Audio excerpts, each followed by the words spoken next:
এবার আল্লাহ পাক বলছেন, বান্দা শোনো শোনো। সূরা আরাফের 188 নম্বর আয়াতে আল্লাহ রব্বুল আলামিন বলে দিলেন, কি বললেন দেখেন। আল্লাহ পাক বললেন, ওয়া ইন তাদউহুম ইলাল হুদা লা ইয়াসমাউ, ওদেরকে যদি হেদায়েতের পথে ডাকো ওরা জীবনে কোনোদিন হেদায়েত হবে না। হেদায়েতের পথে দাওয়াত দিলে কিন্তু ওরা হেদায়েত কবুল করবে না। আল্লাহ রাব্বুল আলামিন সূরা আরাফের এই আয়াতের মধ্যে দাওয়াত দাতাদের জন্য একটা নীতিমালা পেশ করে বললেন, যাকে তাকে দাওয়াত দিলে কাজ হবে না, দাওয়াত বাছাই করে দিতে হবে।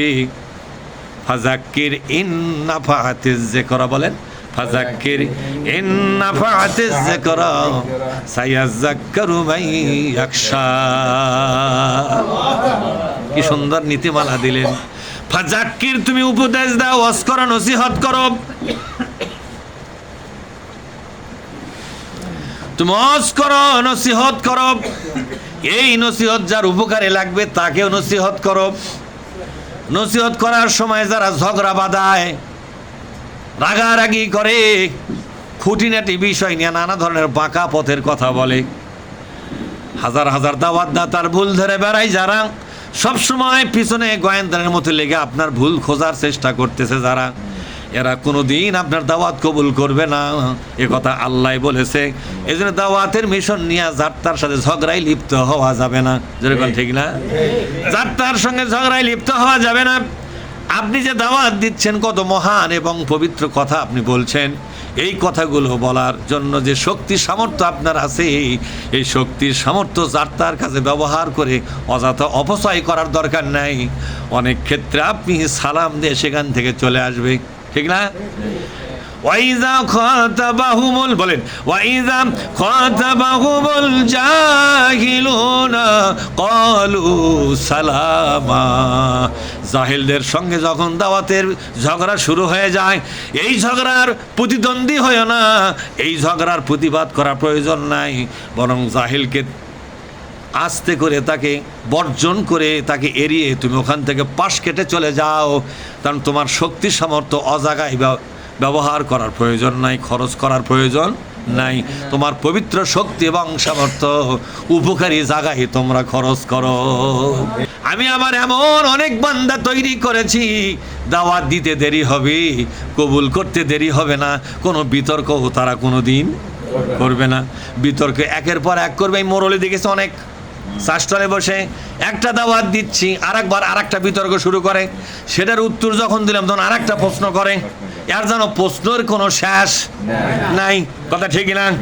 এত বেশি প্রশ্ন করবে যারা, এত বেশি প্রশ্ন করবে যারা, বুঝতে হবে তাদের ভাগ্যে হেদায়েত নাই।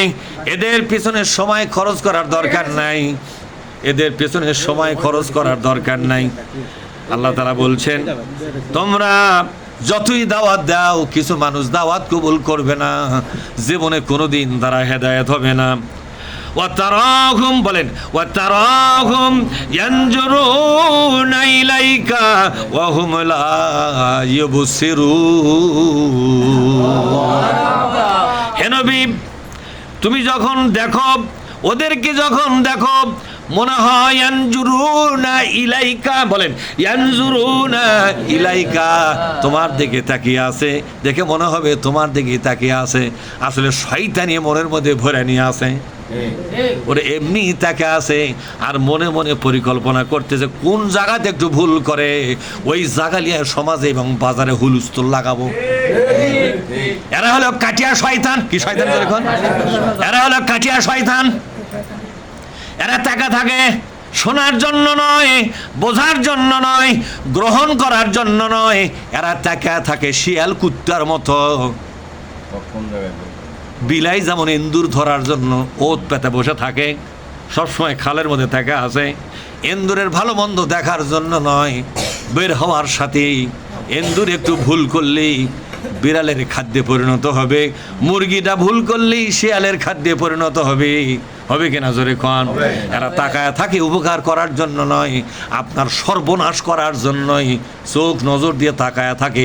কখন কোন কথা বক্তা ভুল করে, শব্দ ভুল, বাক্য ভুল, কিংবা কোনো আকার একার দীর্ঘিকার ভুল, কোন একটা জের জবর পেশের একটু ভুল হলেই বাজারে যা বলতেছে যার কোরআন তেলাওয়াতি শুদ্ধ নয় তার কাছে কি ওয়াজ শুনবে, ঠিক না ব্যারিক জোরে কন? তার মানে তেলাওয়াত না হয় একটু এলোমেলো হলো, কিন্তু বাংলা কথাটা তো ঠিক ছিল, কথা কন না কেন? ঠিক ছিল কেনা? তাহলে বাংলা কথার যত আলোচনা হলো উনি একটাও শোনেনি, খালি ওত পাতে বসে আছে মুরগি ধরার জন্য, কথা ঠিক না? এর শালা আসলেই খারাপ, কথা কন না কেন? এই আসলেই খারাপ।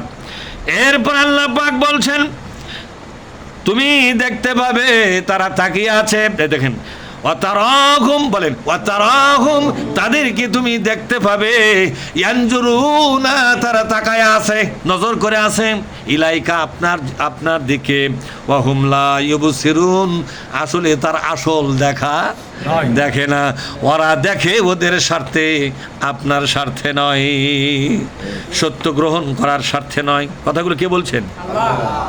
আল্লাহ পাক বলছেন। এরপর আল্লাহ